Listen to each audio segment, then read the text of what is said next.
નમસ્કાર મિત્રો, વિડીયોમાં તમારું સ્વાગત છે। અત્યારે ઉત્તરાખંડની અંદર મોટી આફત આવી છે અને ભારે વરસાદી તબાહી જોવા મળી રહી છે। અત્યાર સુધીમાં 47 લોકોના મોત થઈ ચૂક્યા છે અને અનેક લોકો ફસાયા છે। વિડીયો જોઈને તમે અંદાજો લગાવી શકો છો। ઉત્તરાખંડની અંદર ભારે વરસાદને કારણે અત્યાર સુધીમાં 47 લોકોના મોત થયા છે। રાજ્ય સરકારે મૃતકોના પરિવારને 4 લાખ રૂપિયા આપવાની જાહેરાત કરી છે।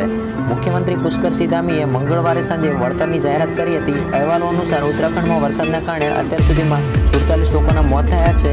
મુખ્યમંત્રી પુષ્કરસિંહ ધામીએ કહ્યું છે કે મૃતકોના પરિવારને 4 લાખ રૂપિયાનું વળતર એટલે કે 4 લાખ રૂપિયા સહાય આપવામાં આવશે। આ ઉપરાંત ઘર ગુમાવનારને 1.9 લાખ રૂપિયા આપવામાં આવશે। જેમણે પોતાનું પશુધન ગુમાવ્યું છે તેમને પણ શક્ય મદદ આપવામાં આવશે। અગાઉ મુખ્યમંત્રી પુષ્કરસિંહ ધામીએ રાજ્યના આપત્તિ વ્યવસ્થાપન મંત્રી ધનસિંહ રાવત અને રાજ્યના પોલીસ મહાનિદેશક અશોક કુમાર સાથે વરસાદથી થયેલ નુકસાનનું મૂલ્યાંકન કરવા માટે અસરગ્રસ્ત વિસ્તારોનું હવાઈ સર્વેક્ષણ કર્યું હતું। તેમણે તમામ મેજિસ્ટ્રેટ ખેડૂતોને થયેલા નુકસાનનું મૂલ્યાંકન કરવા અને તેમને વહેલી તકે રિપોર્ટ મોકલવાનો નિર્દેશ આપ્યો હતો। આ સાથે તેમણે લોકોને ગભરાવાની નહીં અપીલ કરી હતી। તો મિત્રો, અત્યારે ઉત્તરાખંડની અંદર ભારે વરસાદી તબાહી જોવા મળી રહી છે। તો આ અંગે તમે શું કહેવા માંગો છો તે અમને કોમેન્ટ બોક્સની અંદર કોમેન્ટ કરીને જણાવી શકો છો।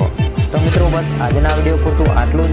અને આ ઉપરાંત 47 લોકો જે મૃત્યુ પામ્યા છે તેમને શ્રદ્ધાંજલિ પાઠવવા ઈચ્છો છો તો કોમેન્ટ બોક્સની અંદર ઓમ શાંતિ લખી શકો છો। તો મિત્રો, આજનો આ વિડીયો તમને કેવો લાગ્યો તે જરૂરથી જણાવજો। આ ઉપરાંત વિડીયો ગમ્યો હોય તો વિડીયોને લાઇક કરજો અને વધુમાં વધુ તમારા મિત્રો સુધી જરૂરથી શેર કરજો।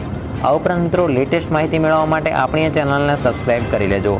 તો ફરી મળીશું નવા જ વિડીયોમાં નવી માહિતી સાથે। ત્યાં સુધી આવજો। જય હિન્દ, જય ભારત।